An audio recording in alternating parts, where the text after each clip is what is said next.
दुनिया की सबसे लोकप्रिय पुस्तकों में शामिल a brief history of time जिसे स्टीफन हॉकिंग ने लिखा, इसका हम सटीक, सरल और प्रामाणिक विश्लेषण करने जा रहे हैं।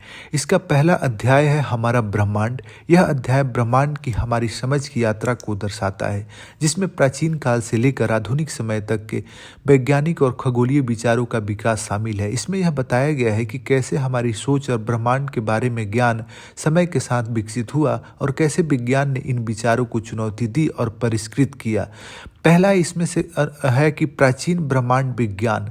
जैसे प्राचीन काल में मानव जाति के पास ब्रह्मांड को समझने के लिए सीमित साधन थे। उन्होंने ब्रह्मांड को अपने आसपास की चीज़ों से समझने की कोशिश की। जैसे पृथ्वी को ब्रह्मांड का केंद्र माना।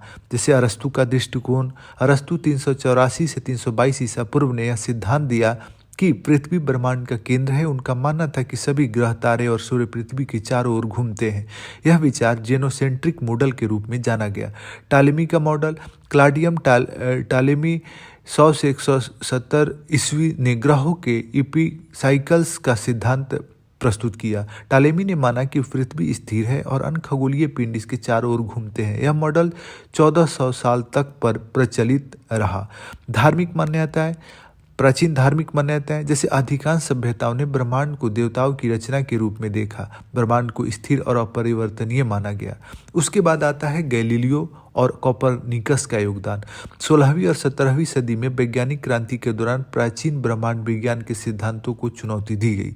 जैसे निकोलस कोपरनिकस, जो 1473 से 1543 ईस्वी ने सूर्य केंद्रित मॉडल प्रस्तुत किया। उनके अनुसार पृथ्वी और अन्य ग्रह सूर्य के चारों ओर घूमते हैं। यह मॉडल जेनोसेंट्रिक मॉडल का खंडन करता है। गैलीलियो ने पहली बार दूरबीन का उपयोग कर खगोलीय पिंड का अध्ययन किया। उन्होंने देखा बृहस्पति के चंद्रमा ग्रह के चारों ओर घूमते हैं। चंद्रमा और अन्य ग्रहों की सतह पर गड्ढे और पहाड़ हैं। यह अवलोकन जियोसेंट्रिक मॉडल के खिलाफ थे। इन विचारों का प्रभाव क्या हुआ? गैलीलियो और कोपरनिकस के सिद्धांतों ने खगोल विज्ञान में क्रांति ला दी। चर्च द्वारा इन विचारों का विरोध किया गया, लेकिन वैज्ञानिक क्रांति के साथ इन सिद्धांतों को स्वीकार किया गया। न्यूटन का गुरुत्वाकर्षण सिद्धांत।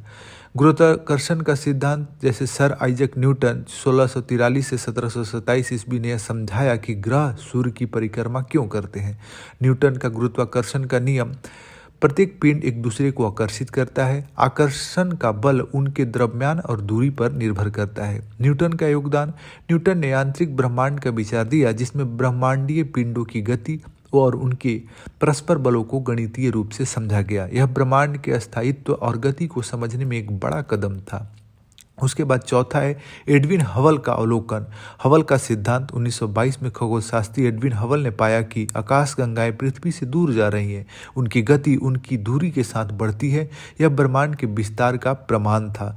ब्रह्मांड का विस्तार। यह अवलोकन बताता है कि ब्रह्मांड स्थिर नहीं है, बल्कि यह फैल रहा है।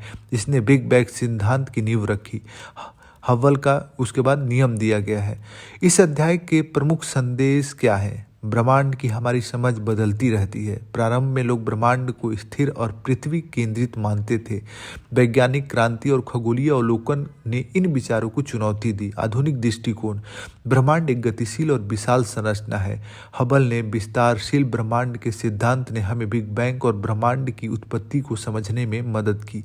इस अध्याय का निष्कर्ष यह है कि यह अध्याय हमें सिखाता है कि ब्रह्मांड की हमारी समझ समय के साथ विकसित होती है। प्राचीन काल के जियोसेंट्रिक मॉडल से लेकर आधुनिक एक्सपेंडिंग यूनिवर्स तक यह यात्रा वैज्ञानिक अवलोकन, गणितीय सिद्धांतों और साहसिक विचारों से भरी है।